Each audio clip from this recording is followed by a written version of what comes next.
नमस्कार, मैं रवीश कुमार। प्रधानमंत्री नरेंद्र मोदी ने एक और विदेश यात्रा रद्द कर दी है। वे कुआलालंपुर में होने वाले आसियान देशों के सम्मेलन में नहीं जाएंगे। प्रधानमंत्री मोदी ने एक सम्मेलन को छोड़कर आसियान के अभी तक के सारे सम्मेलनों में हिस्सा लिया है। यह दूसरी बार है जब वे आसियान की बैठक में नहीं जा रहे हैं। 26 अक्टूबर को दक्षिण पूर्व एशियाई देशों के सम्मेलन में हिस्सा वे वीडियो कॉन्फ्रेंसिंग के जरिए लेंगे और इसी दिन 26 अक्टूबर को ईस्ट एशिया समिट में हिस्सा लेने के लिए अमेरिका के राष्ट्रपति ट्रंप कुआलालंपुर पहुंच रहे हैं। अब प्रधानमंत्री नरेंद्र मोदी की जगह विदेश मंत्री एस जयशंकर को भेजा जा रहा है, जिन्हें प्रधानमंत्री मोदी अपने साथ चीन लेकर नहीं गए।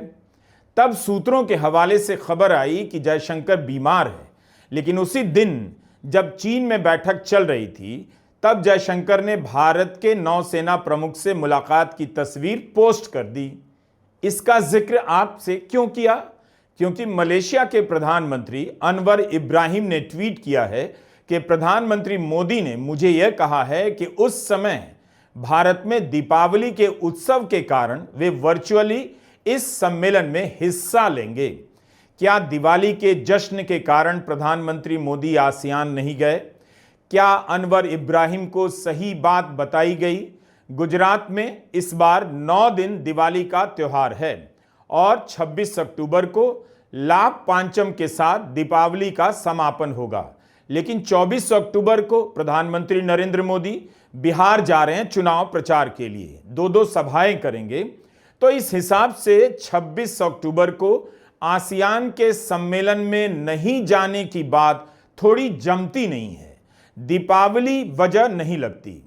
उनके दौरे को लेकर विदेश मंत्रालय का बयान आया है और उस बयान में कोई कारण नहीं बताया गया है कि प्रधानमंत्री मोदी क्यों नहीं जा रहे हैं, जबकि मलेशिया के प्रधानमंत्री लिख रहे हैं कि दीपावली के उत्सव के कारण प्रधानमंत्री नरेंद्र मोदी वर्चुअली हिस्सा लेंगे।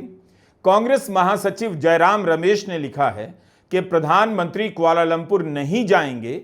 इसका मतलब है कि कई विश्व नेताओं से गले मिलने, फोटो खिंचवाने और खुद को विश्वगुरु बताने के कई मौके हाथ से निकल गए। पीएम मोदी के वहां नहीं जाने की वजह साफ है, वे राष्ट्रपति ट्रंप के सामने नहीं आना चाहते हैं जो वहां मौजूद होंगे। उन्होंने कुछ हफ्ते पहले मिस्र में गजा शांति शिखर सम्मेलन में शामिल होने का निमंत्रण भी इसी वजह से ठुकरा दिया। सोशल मीडिया पर राष्ट्रपति ट्रंप की तारीफ में संदेश पोस्ट करना एक बात है, लेकिन उस व्यक्ति के साथ आमने सामने होना जिसने 53 बार ऑपरेशन सिंदूर रोकने का दावा किया है और 5 बार यह कहा है कि भारत ने रूस से तेल खरीदना बंद करने का वादा किया है, दूसरी बात है। यह उनके लिए काफी जोखिम भरा है। प्रधानमंत्री नरेंद्र मोदी शायद अब उस पुराने हिट बॉलीवुड गाने को याद कर रहे होंगे, बच के रहना रे बाबा, बच के रहना रे। क्या ट्रंप के कारण प्रधानमंत्री मोदी विदेश यात्राओं पर नहीं जा रहे हैं? अगर ऐसा है तो यह ठीक बात नहीं है। बीजेपी को इसका प्रतिकार करना चाहिए। बोलना चाहिए कि प्रधानमंत्री मोदी ट्रंप से घबराते वबराते नहीं हैं। जयराम रमेश गलत बोल रहे हैं। लेकिन सोचिए, दुनिया में भारत की क्या छवि बन रही है। एक के बाद एक सम्मेलनों में प्रधानमंत्री मोदी नहीं जा रहे हैं और वहीं नहीं जा रहे हैं जहां ट्रंप आ रहे हैं। टकराते ही क्या ट्रंप बोल देंगे? इसे लेकर इतनी चिंता क्यों है? ट्रंप पर कभी कभी भरोसा भी करना चाहिए कि वे मिलते ही ऐसा कुछ भी नहीं बोलेंगे जिससे किसी को शर्मसार होना पड़ जाए, जैसा उन्होंने व्हाइट हाउस में दिवाली मिलन के समय वॉशिंगटन में भारत के राजदूत विनय क्वात्रा को सबके सामने कह दिया कि आपके पीएम से बात हुई है। I just spoke to your Prime Minister today. We had a great conversation. We talk about trade. We talk about a lot of things, but mostly the world of trade. He's very interested in that. Although we did talk a little while ago about let's have no wars with Pakistan. अब इसके बाद क्या रह जाता है? भारत के राजदूत उनके सामने कह तो नहीं सकते थे कि राष्ट्रपति जी आपकी सूचना गलत है। मुझे नहीं पता ट्रेड को लेकर प्रधानमंत्री मोदी ने आपसे क्या बात की है, पाकिस्तान के साथ युद्ध को लेकर क्या बात की है। अगर ट्रंप भरी महफिल में भारत के राजदूत से इस तरह की बातें कर सकते हैं तो क्या इसी वजह से यह डर बैठ गया है कि कुआलालंपुर में या शर्म अल शेख में सबके सामने ट्रंप फिर से ना कह दें कि अब तो आप ठीक हैं, पाकिस्तान के साथ आपके कहने पर हमने लड़ाई रुकवा दी, और प्रधानमंत्री को चुप रहना पड़ जाए। इससे तो बड़ी बदनामी हो जाएगी। एक हफ्ते के भीतर 4 बार ट्रंप यह दावा कर चुके हैं कि भारत ने वादा किया है कि रूस से तेल खरीदना बंद कर रहा है। भारत के राजदूत के सामने कह दे रहे हैं कि आपके प्रधानमंत्री से बात हुई और हमने केवल ट्रेड और ट्रेड पर ही बात की। हुआ यह था कि प्रधानमंत्री को ट्रंप ने फोन किया दीपावली की शुभकामनाएं देने के लिए। इस पर द हिंदू की पहली खबर देखिए, यह खबर कैसे लिखी जाती है। मोदी और ट्रंप ने बात की, लेकिन भारत और अमेरिका ने जो बताया उसमें काफी अंतर है। अंग्रेजी की हेडलाइन का हिंदी अनुवाद है। भारत के प्रधानमंत्री इस बातचीत के बारे में ट्वीट करते हैं, लिखते हैं कि ट्रंप ने दीपावली की शुभकामनाएं दी। उम्मीद है कि रोशनी के इस त्योहार पर हमारे दोनों महान लोकतंत्र दुनिया को रोशन करते रहें और आतंकवाद के हर रूप के खिलाफ एकजुट खड़े रहें। ध्यान से देखें तो इस ट्वीट में प्रधानमंत्री मोदी क्या बात हुई इसका जिक्र ही नहीं करते हैं।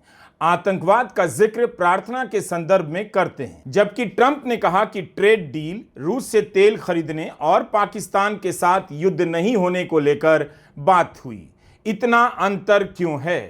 ट्रंप पाकिस्तान का जिक्र करते हैं लेकिन आतंकवाद की बात नहीं करते। प्रधानमंत्री मोदी आतंकवाद की बात करते हैं लेकिन यह नहीं बताते कि क्या पाकिस्तान को लेकर बात हुई और इस संदर्भ में बात हुई। सुहासिनी हैदर ने अपनी रिपोर्ट में लिखा है कि सरकार के सूत्रों ने कहा है कि दोनों नेताओं के बीच पाकिस्तान को लेकर बात ही नहीं हुई। ट्रंप की बात को नकारने का काम फिर से सूत्रों को आउटसोर्स किया जा रहा है। कायदे से सरकार को स्थिति साफ करनी चाहिए। चुनावी वादा होता तो झट से कहा भी जा सकता था प्रधानमंत्री मोदी झूठ बोल रहे हैं, क्योंकि कई बार झूठ बोल देते हैं। लेकिन ट्रंप के साथ क्या बात हुई इसे लेकर झट से ऐसा नहीं कहा जा सकता, क्योंकि ट्रंप से बातचीत को लेकर उन्होंने जो भी कहा है वही जानते हैं। अगर रूस से तेल खरीदने को लेकर बात हुई है तो उन्हें अपने ट्वीट में इसकी जानकारी देनी चाहिए थी। यह सब पढ़कर अच्छा नहीं लग रहा कि प्रधानमंत्री मोदी लिख रहे हैं आतंकवाद पर बात हुई और सूत्र बता रहे हैं इस पर बात नहीं हुई। आखिर जो बात हो रही है उसे बताने में हिचक क्यों है? लेकिन इस खबर को कैसे देखें? रिलायंस के प्रवक्ता ने कहा है भारत सरकार के दिशा निर्देशों के मुताबिक रिलायंस रूस से तेल खरीदने में बदलाव कर रहा है। यह खबर तो CNBC TV 18 पर चली है।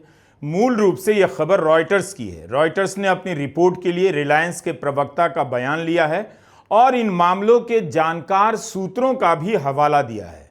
अब ये सूत्र कौन है? इस सूत्र ने कहा है कि रिलायंस इंडस्ट्री रूसी तेल के आयात को कम या खत्म करने की योजना बना रही है। रूस की प्रतिबंधित कंपनी रॉसनेफ्ट के साथ तेल खरीदने के करार पर भी विचार चल रहा है। अमेरिका ने 2 रूसी तेल कंपनियों पर प्रतिबंध लगाए हैं। रॉयटर्स की रिपोर्ट में लिखा है कि इंडियन ऑयल, भारत पेट्रोलियम और हिंदुस्तान पेट्रोलियम ने कहा है वो रूस से तेल खरीदने के दस्तावेजों की समीक्षा कर रहे हैं कि इन 2 कंपनियों से तेल ना खरीदा जाए। लेकिन यह बात सूत्रों के हवाले से कही गई है। अगर यह बात सही है कि ये कंपनियां रूस से तेल खरीदना कम कर रही हैं या बंद कर रही हैं, तब इसका मतलब है ट्रंप झूठ नहीं बोल रहे कि भारत ने रूस से तेल नहीं खरीदने का वादा किया है। भारत को ही अब खुलकर बोलना चाहिए कि ट्रंप सच बोल रहे हैं। अब इसी पर कांग्रेस महासचिव जयराम रमेश को चुटकी लेने का मौका मिला। उन्होंने ट्वीट कर दिया, Modi proposes, Reliance dispossess, Trump exposes. ये वही प्रधानमंत्री हैं जिनके विदेश जाने की तस्वीरें दिल्ली से ही आनी शुरू हो जाती थीं जब वे तेज कदमों से विमान की सीढ़ियां चढ़ने लग जाते थे। अगर ट्रंप के कारण प्रधानमंत्री मोदी नहीं जा रहे हैं तो वाकई चिंता की बात है। किसी ने नहीं सोचा होगा, जो विदेशों में होने वाले सम्मेलनों को इतना महत्व दिया करते थे, एक एक सेकंड के फ्रेम का फोटो निकालकर वायरल कराया जाता था कि ग्लोबल लीडर के बीच प्रधानमंत्री मोदी हैं, वही प्रधानमंत्री मोदी अब उन्हीं सम्मेलनों का कार्यक्रम आखिरी वक्त में रद्द करने लगे हैं। सोचिए, जिन सम्मेलनों की तस्वीरों को वायरल कराया जाता था, उनके बिना प्रधानमंत्री को दिल्ली में क्या मन लगता होगा। इससे एक मतलब यह भी निकाला जा सकता है कि जिन सम्मेलनों को वे 11 वर्षों तक इतना महत्व देते रहे, अपनी राजनीतिक छवि का हिस्सा बताते रहे, उन्हें वक्त पड़ने पर नकार भी सकते हैं। इसकी तारीफ अगर आपको लगती है तो कर लीजिए, अगर शिखर सम्मेलनों को भाव देते हैं तो ठुकरा भी सकते हैं। प्रधानमंत्री मोदी को ही साफ करना चाहिए कि वे ट्रंप से मिलने को लेकर घबरा तो नहीं रहे हैं, क्योंकि जून के महीने में G7 की बैठक कनाडा में होने वाली थी। उस समय भी चर्चा चली प्रधानमंत्री मोदी जाएंगे या नहीं, उन्हें बुलाया जाएगा या नहीं। आखिरी वक्त में बुलावा आया और प्रधानमंत्री मोदी ने झट से स्वीकार भी कर लिया। तब टैरिफ को लेकर विवाद चल रहा था, टैरिफ का अभी ऐलान नहीं हुआ था। सिंदूर को लेकर राष्ट्रपति ट्रंप श्रेय लेने लगे। G7 का न्योता स्वीकार किए जाने पर अंदाजे लगाए जा रहे थे कि क्या दोनों की मुलाकात कनाडा में होगी, लेकिन प्रधानमंत्री मोदी के पहुंचने से एक दिन पहले ट्रंप अमेरिका लौट गए, दोनों की मुलाकात नहीं हुई। उसके बाद ट्रंप ने उन्हें फोन किया कि अमेरिका आ जाइए, मगर प्रधानमंत्री मोदी नहीं गए। भारत में पहले से तय कार्यक्रम का हवाला दिया गया और ट्रंप से मिलने का प्रस्ताव ठुकरा दिया गया। इस पर भी यकीन नहीं होता है। ट्रंप ने फोन कर बुलाया और इस मौके को प्रधानमंत्री मोदी ने गंवा दिया। अगर टैरिफ का विवाद नहीं होता, ऑपरेशन सिंदूर को लेकर ट्रंप के दावे नहीं होते, तो ऐसे मौके पर दर्जनों लेख लिखे जाते। गोदी मीडिया दिन रात बहस करता कि ट्रंप को अलग से फोन कर बुलाना पड़ा प्रधानमंत्री मोदी को। आज भारत की स्थिति इतनी ऊंची हो गई है, लेकिन इस पर भी चुप्पी साध ली गई। इसके कुछ महीनों बाद न्यूयॉर्क में संयुक्त राष्ट्र की आम सभा में भी प्रधानमंत्री मोदी नहीं गए, जहां ट्रंप आ रहे थे। विदेश मंत्री एस जयशंकर को भेजा गया। फिर जब शर्म शेख में गजा को लेकर घोषणा होनी थी, कई देशों के प्रमुख भी आए, वहां भी प्रधानमंत्री मोदी नहीं गए। विदेश राज्य मंत्री कीर्तिवर्धन सिंह को भेजा गया, जिन्होंने वहां ट्रंप से मुलाकात की। क्या इसलिए कि वहां ट्रंप मौजूद थे, प्रधानमंत्री मोदी नहीं गए? अब आसियान के सम्मेलन में नहीं जा रहे हैं। एशिया के उभार पर बोलना प्रधानमंत्री मोदी का प्रिय विषय रहा है और उस सम्मेलन में नहीं जा रहे जिसमें ट्रंप भी आ रहे हैं। इसे आप कैसे देखेंगे? क्या हो जाएगा? ट्रंप प्रधानमंत्री मोदी से टकरा ही जाएंगे। कैमरे के सामने वे कुछ भी बोल देंगे तो प्रधानमंत्री मोदी क्या कम हाजिर जवाब हैं? वे भी तो कुछ बोल सकते हैं, क्यों चुप रहेंगे? जो बात गलत है वो गलत कह देंगे। ट्रंप तो अभी काफी समय तक राष्ट्रपति रहेंगे। ट्रंप ने कह दिया कि प्रधानमंत्री मोदी मुझे प्यार करते हैं। मैं प्यार शब्द के बारे में नहीं जानता, इसे अलग से मतलब नहीं निकालना चाहता। मैं नहीं चाहता उनका राजनीतिक करियर बर्बाद हो जाए। इस बात पर भी प्रधानमंत्री चुप रह गए। उन्हें बोलना चाहिए था कि ईडी के छापे से विपक्ष के नेताओं को बंद करवा दिया, जिन पर भ्रष्टाचार के आरोप लगाए उन्हें अपनी पार्टी में मिला लिया। 11 साल में एक भी प्रेस कॉन्फ्रेंस नहीं की। गोदी मीडिया की हिम्मत नहीं मेरी सरकार से सवाल कर ले, मेरी सरकार के खिलाफ भ्रष्टाचार की रिपोर्ट छाप दे या खोज कर ले आए। राहुल गांधी ने वोट चोरी के आरोप लगाए, इतनी लंबी लंबी प्रेस कॉन्फ्रेंस की, तब तो मेरे राजनीतिक करियर को कुछ नहीं हुआ। मिस्टर ट्रंप, आपके जहन में यह बात कैसे आ गई कि आप मेरा राजनीतिक करियर बर्बाद कर सकते हैं? प्रधानमंत्री मोदी की राजनीति में विदेश यात्राओं का बड़ा रोल रहा है। इन यात्राओं से जो छवि बना करती थी, वो घरेलू स्तर पर बेरोजगारी और महंगाई जैसे बड़े मुद्दों की भरपाई कर देती थी। जब संस्थाओं पर हमलों की खबरें आती थीं, तब उनके समर्थक कहते थे, ये सब मत देखिए, छोटी बातें हैं, भारत का दुनिया में नाम हो रहा है। जब बोलने की आज़ादी पर हमला हुआ, पत्रकार साहित्यकार जेल भेजे गए, लोगों को जेल भेजा गया, तो समर्थकों ने कहा भारत का नाम भी तो हो रहा है।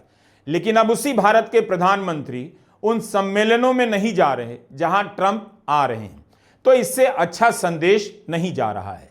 क्या संदेश जा रहा है या आपको समझ में आ ही रहा है? नमस्कार, मैं रवीश कुमार।